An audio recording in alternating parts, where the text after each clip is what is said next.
कल स्वतंत्रता दिवस पूरे देश में मनाया गया। छत्तीसगढ़ में भी माननीय मुख्यमंत्री जी कार्यक्रमों में शामिल हुए और बड़े दुख की बात है कि माननीय मुख्यमंत्री जी को कल ये बात स्वीकार करनी पड़ी कि छत्तीसगढ़ में महिलाओं के साथ, बालिकाओं के साथ अनाचार की घटनाएं बेहद बढ़ गई हैं और इतनी बढ़ गई हैं कि भारतीय संविधान में छेड़छाड़, दुराचार, बलात्कार, हत्या के लिए सारे कानून मौजूद हैं। सभी अपराधों के लिए आर्टिकल हैं, धाराएं बनाई गई हैं। उन धाराओं के द्वारा प्रदेश का गृह मंत्रालय, प्रदेश के माननीय मुख्य सचिव, प्रदेश के कलेक्टरगण, प्रदेश के पुलिस कप्तानगण भारतीय संविधान में जो धाराएं बलात्कार और अपराध के लिए, हत्याओं के लिए, मासूम बच्चियों के साथ गैंग रेप के लिए जो धाराएं हैं, उन धाराओं से अपराध को नियंत्रित नहीं कर पा रहे हैं और ये महिलाओं के प्रति अपराध लगातार बढ़ते जा रहे हैं। अन्यथा ये कानून बनाने की जरूरत क्या थी कि जो छेड़छाड़ के अपराध में लिप्त होगा उसे सरकारी नौकरी नहीं देंगे। निश्चित रूप से जब भारतीय संविधान की धाराओं को आप उपयोग में करके पुलिस का खौफ, प्रशासन का खौफ, शासन का खौफ जब नहीं है तो आप कितनी भी ऐसी धाराएं और इनका बातों का उल्लेख कर लें, उससे आपके अपराध रुकने वाले नहीं हैं, क्योंकि शासन प्रशासन की इच्छा शक्ति खत्म हो चुकी है। राजस्थान में इस प्रकार का कानून लाया गया था और माननीय मुख्यमंत्री जी ने उसे नकल करने का प्रयास किया है। छत्तीसगढ़ में महिलाओं के साथ जो अनाचार की घटनाएं हो रही है, ये बात कहकर माननीय मुख्यमंत्री जी ने उसकी सिरोक्ति ही की है तथा यह बात को माना है कि अब हमें और नया कानून देकर जनता का ध्यान बटाना चाहिए और इस पे वो सफल नहीं हो पाएंगे। जहां तक राजस्थान में लागू इस कानून की बात है तो दोस्तों मित्रों, आपको याद है बहुत अच्छे से कि यह कानून लागू करने के बाद भी राजस्थान में महिलाओं के यौनाचार की और दुराचार की घटनाएं बढ़ी है। अभी एक बच्ची के साथ गैंग रैप करके उसे कोयले की जलती भट्टी में फेंक कर जिंदा जला दिया गया था। ये राजस्थान की घटना है।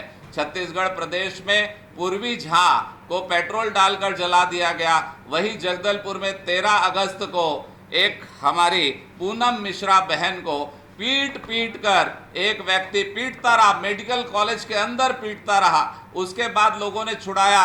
रात 1 बजे उसके घर में बलात् घुस गया और पीट पीट कर उसकी हत्या कर दी। आखिर छत्तीसगढ़ में यह सब हो रहा है। उसके बाद अगर हम बात करें तो शिव डहरिया जी का कहना होता है कि बलरामपुर में जो घटना बलात्कार की घटी है, ये घटना छोटी है, अन्य प्रदेशों में बड़ी घटना। अरे भाई, बलात्कार की घटनाओं का विरोध करना छोड़ आप तुलना कर रहे हैं, छोटी और बड़ी बता रहे हैं। वहीं अनिला भेड़िया जी कहती हैं कि पुरुष महिलाओं पर अत्याचार कर रहे हैं, उन्हें थोड़ी थोड़ी पीकर सो जाना चाहिए। अत्याचार भी हो रहा है, उसका कोई विरोध नहीं, उसके लिए कोई सजा नहीं, उसके लिए पुलिस वालों को नहीं कहते, उल्टा और बोलते हैं कि शराब पी लो ताकि मदहोश होकर और ऐसे हरकतें वो करते रहे। महिला आयोग में बार बार मीटिंगों में ये बात उठी कि महिलाएं एक बार लिव इन रिलेशनशिप में रहती है और संबंध बिगड़ जाने के बाद आरोप लगाती हैं कि रैप हो गया। क्या इससे महिलाएं सुरक्षित होंगी? क्या आप महिलाओं के पक्ष में बात कर रहे हैं? तो निश्चित रूप से ये सरकार के मंत्री, ये सरकार में रहने वाले लोग, जो जिम्मेदार लोग हैं, जिनके ऊपर कर्तव्य और फर्ज है, वही बारंबार ऐसी बातें कर कर शासन प्रशासन को ढीला करते हैं। और मेरा मानना है कि सरकार को जवाब देना चाहिए, ये आखिर अपराध क्यों बढ़ रहे हैं, किनका संरक्षण अपराधियों को प्राप्त है। इसके लिए मैं आपको एक बात और कहूंगा कि 2018 के घोषणा पत्र में माननीय मुख्यमंत्री जी ने कहा था सभी थानों में महिला सेल की स्थापना की जाएगी, महिला अपराधों की जांच वही करेंगे।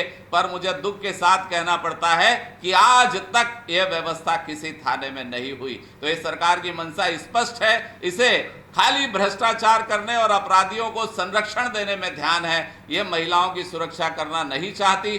सिगुफे छोड़ छोड़कर बारंबार, और वो भी स्वतंत्रता दिवस के दिन ये मानते हैं। मैं समझता हूं कि लोगों का ध्यान भटकाना चाहते हैं।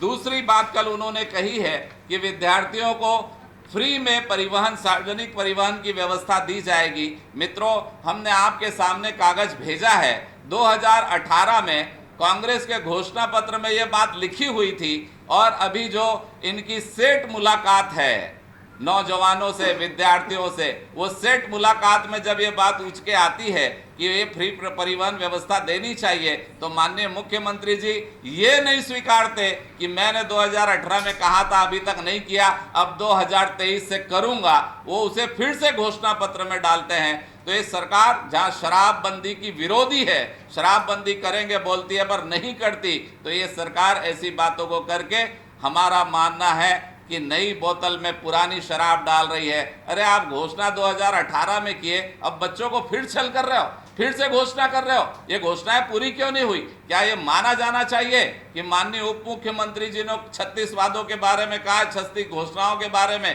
कि 12 पूरी हुई है, 12 में हम विचार कर रहे हैं और 12 को छुआ ही नहीं। तो इन घटनाओं से ये स्पष्ट है ये सरकार ने अपने घोषणाओं को पूरा नहीं किया, लगातार छलावे के साथ आगे बढ़ रहे हैं। अरे बच्चों को फ्री परिवहन की व्यवस्था नहीं दे पाए, पर जो भर्ती की प्रक्रिया है, जो ट्रांसफर पोस्टिंग की प्रक्रिया है, उसे भी भ्रष्टाचार की भेंट चढ़ा दी।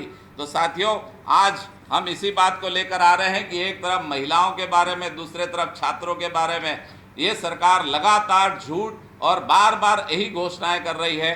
बस मुझे इतना ही कहना है, और आप सभी का सहयोग इसमें चाहिए, क्योंकि महिला उत्पीड़न बहुत ज़्यादा हो रहा है। मारपीट, बलात्कार और हत्या और मार देना, जान से मार देना निश्चित रूप से बेहद दुखद है।